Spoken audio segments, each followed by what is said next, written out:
బంగారం, బ్యాంకులు, ఇతర ప్రైవేటు సంస్థల్లో ఉన్న విడిపించి కొనబడను. కొమ్మూరి గోల్డ్, ఆంధ్ర మరియు తెలంగాణ. నమస్తే, వెల్కమ్ టు మనం టీవీ. నా పేరు వలి. ప్రస్తుతం నాతో పాటు స్టూడియోలో ఉన్నారు ప్రముఖ రాజకీయ విశ్లేషకులు కొత్త రవీంద్ర బాబు గారు. వారితో మాట్లాడదాం. సార్ నమస్కారం. నమస్తే వలి. ఎలా ఉన్నారు? Yeah fine, thank you. Sir, choreographer Jani ఈ వ్యవహారం 2 రోజుల నుంచి రచ్చలేపుతున్న విషయం మనం చూస్తున్నాం. ఒక అమ్మాయి లైంగికంగా తనను వేధించాడు అని చెప్పి కేసు కూడా పెట్టింది. నర్సింగ్ పిఎస్లో ఆయన కూడా పోలీస్ ఆఫీసర్ కూడా మాట్లాడిన పరిస్థితి మనం చూసాం. అంటే గతంలో చాలా రోజుల నుంచి ఈ విధంగా జరుగుతుంది, లైంగిక వేధించాడు, నన్ను కొట్టాడు, నాకు అవకాశాలు రాకుండా చేశాడు, ఇలా ఈ వార్తలన్నీ వింటా ఉన్నాం. కానీ అప్పుడెప్పుడూ కేసు నమోదు కాకుండా పర్టికులర్గా ఈ సమయంలో కేసు పెట్టడాన్ని ఏ విధంగా చూడాలి? దీని వెనకాల ఎవరో ఉండి నడిపిస్తున్నారా? జానీని రాజకీయంగా ఏమైనా ఇబ్బంది పెట్టాలన్న ఆలోచన ఏమైనా కనిపిస్తుందా? సో వీళ్ళిద్దరూ 2019 నుంచి ఎవరైతే కంప్లైంట్ ఇచ్చారో ఒక బాధితురాలుగా, ఆమె ఈయన దగ్గర శిష్యురాలుగానో లేకపోతే ఇద్దరు కలిసి కొరియోగ్రఫీ చేసుకుంటూ ముందుకు వస్తూ, జానీ గారు బాగా ముందుకు మంచి సినిమాలు వస్తున్నాయి, పుష్ప 2 కూడా ఈయన చేస్తున్నారు, మంచి ముందుకు వెళ్తూ జాతీయ అవార్డులు వచ్చిన దగ్గర వీళ్ళిద్దరు కలిసి పనిచేశారు. బాగానే ఉంది. ఈమెకు కూడా మంచి పేరు వస్తుంది. ఈమె కూడా కొన్ని సినిమాల్లో నటిస్తుంది, నటించే అవకాశాలు కూడా వస్తున్నాయి ఈ నేపథ్యంలో. సో ఈమె ఇప్పుడు ఈరోజు కంప్లైంట్ ఏమొచ్చింది, ఇప్పుడు రచ్చ ఎందుకు జరుగుతుంది తెలుగు రాష్ట్రాల్లో అంటే, ఆయన ఈమె మీద లైంగిక వేధింపులకి పాల్పడ్డాడు. నంబర్ 1. నంబర్ 2, ఇప్పుడే కాదంటండి, 2019 నుంచి అత్యాచారం, లైంగిక వేధింపులు, ఇంటికి వచ్చి కూడా సతాయిస్తున్నా అంట. తప్పు కదా? నా క్వశ్చన్ ఏమంటే, 2019 నుంచి ఇంత దారుణంగా లైంగిక వేధింపులు, సతాయించి అత్యాచారాలకు పాల్పడిన ఒక పెద్ద మనిషి చేస్తా ఉంటే, ఈ రోజు ధైర్యంగా వచ్చి కేసు పెట్టినందుకు అభినందిస్తూ, మరి ఇన్ని సంవత్సరాలు చప్పుడు చేయకుండా ఉండొద్దు కదా? ఎందుకు చప్పుడు చేయకుండా ఉండాల్సి వచ్చింది? మొదలు జరిగినప్పుడే కదా వెంటనే బయటకు వచ్చి రక్షించుకొని బయటకు వచ్చి కేసు పెట్టి ఆయన్ని మళ్ళీ సెటరైట్ చేసుకోవాలి. ఇటువంటి సమాజంలో ఇంకోటి చేయకుండా ఉండేటట్టు చేశాలి కదా. ఇన్ని సంవత్సరాలు కామ్గా ఉండి చప్పుడు చేయకుండా ఇప్పుడు మళ్ళీ బయటకు వచ్చి చెప్పడంలో ఏ విధంగా అర్థం చేసుకోవాలో నాకు అర్థం కావట్లా. First point. సెకండ్ పాయింట్, మీరు అన్నట్టుగా కేసు బుక్ చేశారు, దాన్ని 0 FIR కింద మళ్ళీ తీసుకున్నారు, కన్సర్న్ పోలీస్ స్టేషన్కి ట్రాన్స్ఫర్ చేశారు. ఇప్పుడు నేనేమంటానంటే, ఇందులో కుట్రకోణం ఉంది అనే దాంట్లో కంటే కూడా జనరల్గా ఒక సెలబ్రిటీ స్థాయి వచ్చిన తర్వాత మనం చూస్తున్నాం, కొన్ని సిగ్గుమాలిన పరిస్థితుల్లో మనం చెప్పుకోలేని కొంతమంది సెలబ్రిటీ స్థాయికి వచ్చిన వాళ్ళు కూడా ఇటువంటి చర్యలకు పాల్పడుతున్నారు. ఏమంటే, ఒక స్థాయిలో పేరు ప్రఖ్యాతులు వచ్చిన తర్వాత ఈ మరీ ముఖ్యంగా ఆడవాళ్ల మీద ఇటువంటి జరగటం అనేది సమాజం సిగ్గు ఉంచుకోవాల్సిన విషయాలు. మరి ఇటువంటి ఒక స్థాయిలో ఉన్న వ్యక్తి ఈ మీద ఈ విధంగా చేయటం అనేది కుట్రకోణం ఉందని నేను అనుకోవట్లా. ఎందుకంటే ఆయన మెంటాలిటీ ప్రకారమే ఈ విధంగా చేస్తాడు. కానీ ఎక్కడైనా కుట్రకోణం ఉంటే అత్యాచారం ఎందుకు చేస్తాడు? 2019 నుంచి కంటిన్యూ ఎందుకు చేస్తారు? ఏమి ఇంటికి కూడా వెళ్ళి ఎందుకు దాడి చేస్తాడు? సో ఈ ప్రాసెస్ ఇట్లా జరుగుతున్న నేపథ్యంలో పవన్ కళ్యాణ్ పార్టీ ఏదైతే ఉందో, జనసేన పార్టీకి ఇతను మద్దతుదారుడు.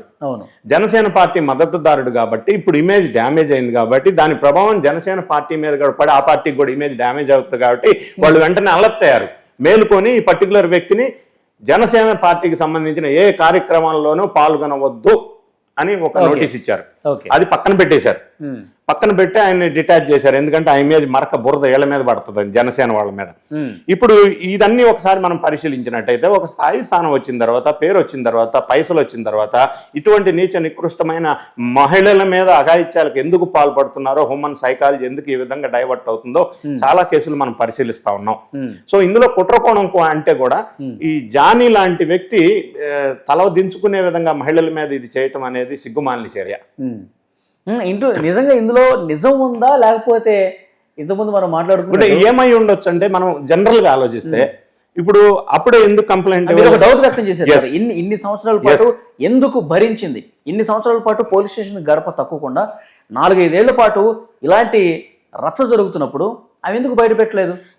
మీరు అడిగిన లాజిక్ కి కొంతమంది లాజిక్ ఏమంటారంటే, అప్పుడే బయట పెట్టేది ఉండే, కాకపోతే అప్పుడు వచ్చే అవకాశాలన్నీ ఆయన ఆపేస్తాడు, నా క్యారియర్ దెబ్బతింటది, అందుకే బయట పెట్టలేదు, ఇన్ని సంవత్సరాలు వెయిట్ చేశాను అని ఆమె చెప్పగలదు, చెప్పొచ్చు, అది కూడా జరగవచ్చు. కానీ నేనేమంటానంటే, అప్పుడు కంప్లైంట్ ఇస్తే నీ క్యారియర్ దెబ్బతింటది, ఆయన నిన్ను ఇబ్బంది పెడతాడు, టార్చర్ చేస్తాడు, నువ్వు పైకి రాలేవు కాబట్టి ఆగావు, ఇప్పుడు పెట్టావు, ఇప్పుడు మాత్రం ఆ పని చేయరా, ఇప్పుడు మాత్రం నీ కెరీర్ గ్రోత్ ఇస్తాడు ఆయన? ఇవ్వడు కదా. ఇటువంటి ఎందుకు ఇన్ని సంవత్సరాలు ఉపేక్షించవలసిన అవసరం వచ్చింది? కూడదు కదా. వెంటనే బయటికి రావాలా, ముందు రావాలా, స్పందించాలా, అరికట్టాలా, వాడిని స్టాప్ చేయాలి కదా. దీన్ని ఎంకరేజ్ చేసుకుంటూ నా క్యారియర్ కోసం, నా ఆపర్చునిటీస్ కోసం, నా అవకాశాల కోసం ఎందుకు ఎన్ని సంవత్సరాలు ఆగి ఇప్పుడు ఎందుకు, ఇప్పుడు కూడా అదే జరుగుతుంది కదా. నీకు అవకాశాలు రానికుండా అప్పుడు ఎట్లా చేస్తాడని అనుకుంటున్నావో ఇప్పుడు కూడా అవకాశాలు రాకుండా చేసే అవకాశం ఉంది కదా. సో దీంట్లో కుట్రకోణం అని కాదు, సహజంగానే ఇది ఆయన యాటిట్యూడ్ వల్ల ఇట్లా జరిగి ఉండొచ్చాము. దీన్ని నిజానిజాలు సార్, ఇప్పుడు కూటమి ప్రభుత్వం అధికారంలోకి వచ్చింది, జనసేన పార్టీ తరఫున ప్రచార కార్యక్రమంలో చాలా బాగా పాల్గొన్నాడు జానీ మాస్టర్.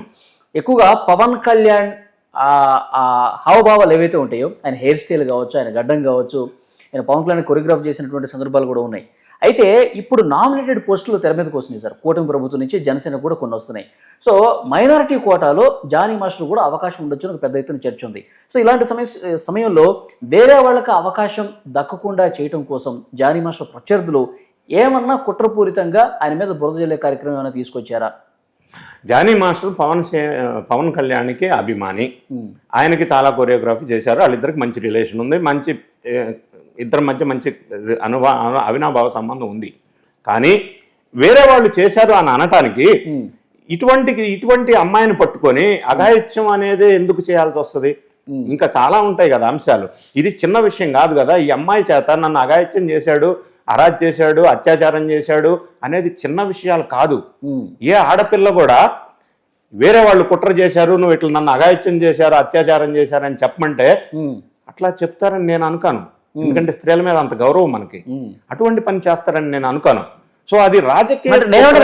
జానీ మాస్టర్ మీద నిజంగా అతను తప్పు చేస్తే, మహిళల్ని ఈ విధంగా ఇబ్బంది పెడితే 100% అతను శిక్షార్హుడు. కానీ పోలీస్ అధికారులు కూడా ఆమె కంప్లైంట్ ఇచ్చింది, కానీ ఆధారాలు ఇంకా సేకరించలేదు. మేము ఆధారాలు ఉంటే డెఫినెట్ గా జానీ మాస్టర్ మేము అదుపులోకి తీసుకుంటామని పోలీస్ అధికారులు కూడా చెప్పారు. కానీ గతంలో కొన్ని జరిగిన సంఘటనలు మీకు చెప్తున్నాను. లావణ్య రాస్తున్న కేసు మనం చూస్తూనే ఉన్నాం. సో ఒకళ్ళు కేసు పెట్టిన తర్వాత వెంటనే ఆయన దుర్మార్గుడు అని చెప్పో, ఆయన మంచోడు కాదని చెప్పో అరెస్ట్ చేసే పరిస్థితి లేదు. నిజానిజాలు తెలియాలి. జానీ మాస్టర్ తప్పు చేశాడా లేదనేది అది నివృత్తి చేసుకోవాల్సిన అవసరం పోలీసు అధికారుల మీద ప్రస్తుతం ఉంది.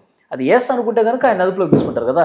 ఇప్పుడు ఒకళ్ళు కంప్లైంట్ ఇచ్చినంత మాత్రాన జానీ మాస్టర్ తప్పు చేశాడు, మహిళలు ఇబ్బంది పెట్టాడు, రేప్ చేశాడు, ఇంటికి వెళ్ళి మరి దాడులు చేశాడు, ఒక కొలిక్కి రాలేం, ఒక అంచనాకు రాలేం అంటున్నాను. కరెక్టే, మీరు 100% కరెక్ట్. ఇవన్నీ అభియోగాలు. ఇంతకు ముందే కేసులు చాలా రిపీట్ గా వస్తున్నాయి తెలుగు రాష్ట్రాల్లో. లావణ్య కేసు మీరు ప్రస్తావించినట్టు ఈ కేసు కూడా ఇప్పటి వరకు సమాచారం ప్రకారం ఒక అభియోగాలు మాత్రమే. ఇప్పుడు ఆయన చేశాడు మనం అనజాలం, దాన్ని ఇన్వెస్టిగేషన్ జరగాలి, ఎంక్వైరీ జరగాలి, అది వాళ్ళు డిసైడ్ చేసి కన్ఫర్మ్ చేస్తారు. అప్పటి వరకు ఇది ఒక ఎలిగేషన్ గానే మనం చూడాలి. అయినప్పటికీ ఈ ఎలిగేషన్ లో మతలబ్ ఏందా అని ఒక విశ్లేషణ అంతవరకే. ఇట్లాంటి వ్యక్తులు ఇలాగా బ్లేమ్ అవటం అతనికి మంచిది కాదు. సెలబ్రిటీ హోదా ఉన్నప్పుడు ఇలాంటి చాలా కామన్ గా వస్తుంది సార్, కానీ అందులో నిజం ఉందా లేదని తెలియాలి. అతనికి మంచిది కాదు, వేరే వాళ్ళు కూడా దీనివల్ల ప్రొఫెషన్ కి చెడ్డ పేరు వచ్చే అవకాశం ఉంది. నిజానిజాలు తేలుస్తారు, తర్వాత అసలు విషయం బయటకు వస్తుంది. ఇంకో విషయం సార్, ఇప్పుడు వైఎస్ఆర్ కాంగ్రెస్ పార్టీలో ఇప్పుడు మాజీ మంత్రులుగా ఉన్నవాళ్ళు ఎలాంటి భాష మాట్లాడారు, వాళ్ళ వ్యవహారాలన్నీ మనం చూస్తూ ఉన్నాం. అంబటరాంబాబు కావచ్చు, అవంతి శ్రీనివాస్ కావచ్చు, తర్వాత మొన్న దువ్వాడ శ్రీనివాస్ కావచ్చు, తర్వాత ఎమ్మెల్సీ అనంతబాబు కావచ్చు, ఈ వ్యవహారాలన్నీ మనం చూస్తాం. అక్కడ తప్పు కనిపిస్తుంది, ఆధారాలు కనిపిస్తూ ఉన్నాయి. కాబట్టి మనం వాళ్ళని బ్లేమ్ చేయడానికి అవకాశం ఉంది. కానీ జానీ మాస్టర్ విషయంలో ఇంకా ఒక్కటి కూడా బయటకు రాలా. వచ్చిన తర్వాత మళ్ళీ మనం ఆ రకంగా ఆయన తప్పు పడుతూ మనం చేయొచ్చు అని నా అభిప్రాయం. కరెక్ట్, మీరు అన్నట్టు 100% ఐ అగ్రీ విత్ యూ. గతంలో మాజీ మంత్రులుగా పనిచేసిన వాళ్ళ హిస్టరీ అంతా మనం చూసాం. సిగ్గు ఉంచుకునే విషయం ఇవన్నీ. అదంతా స్కూల్ ఒకటే, కానీ జానీ మాస్టర్ ఆ స్కూల్ కాదు. కాబట్టి తొందరపడే అతన్ని ఇప్పుడు అతను నిందితుడిగా ఉన్నాడు. ఇప్పుడు మనకి అలిగేషన్ ఎదుర్కొంటున్నాడు, అందులో వాస్తవం లేదో తేల్చాల్సిన అవసరం ఉంది. కనీసం ఒక్క ఆధారం బయటికి రావాలి. సో ఆ తర్వాత మళ్ళీ ఒకసారి మనం డిస్కస్ చేద్దాం సార్. నిజంగా అతను తప్పు అయితే కనుక చాలా కూలంకషంగా అతని మీద మనం చర్చించాల్సిన అవసరం ఉంది. ఎందుకంటే మహిళల పక్షాన మన టీవీ కూడా నిలబడుతుంది. మీరు కూడా ఇంతకు ముందు అన్నారు, మహిళల మీద ఇలాంటి అరాచకాలు చాలా జరుగుతూ ఉన్నాయి. సో వీటిని అరికట్టడానికి ప్రభుత్వం సైడ్ నుంచి కూడా కొన్ని కఠినమైనటువంటి వ్యవస్థ మనం చూసాం. కేరళలో సార్ సినిమా ఇండస్ట్రీలో జరుగుతున్నటువంటి రచ్చకు సంబంధించి హేమ కమిటీ కూడా ఒకటి రిపోర్ట్ వచ్చింది. సో సినిమా ఇండస్ట్రీలో ఇలాంటివి జరుగుతుంది. అటువంటి హేమ కమిటీ గురించి ఇక్కడ ప్రఖ్యాత నటీమణులు సుమంత్ లాంటి వాళ్ళు కూడా అటువంటిది ఇక్కడ కూడా ఉండాలా జరుగుతుందని ప్రస్తావించడం కూడా కొంత అనుమానాలకు తావునిస్తుంది. వీటిని కూడా కొంత పరిశీలించాల్సిన అవసరం ఉంది. ఆ దిశగా అన్ని కేసులను కూడా ఒక ఘటన కట్టకుండా వాస్తవం ఆధారంగా కేసు టు కేసు ఉండొచ్చు. చూద్దాం సార్ ఏం జరుగుతుందో. Thank you very much. Thank you.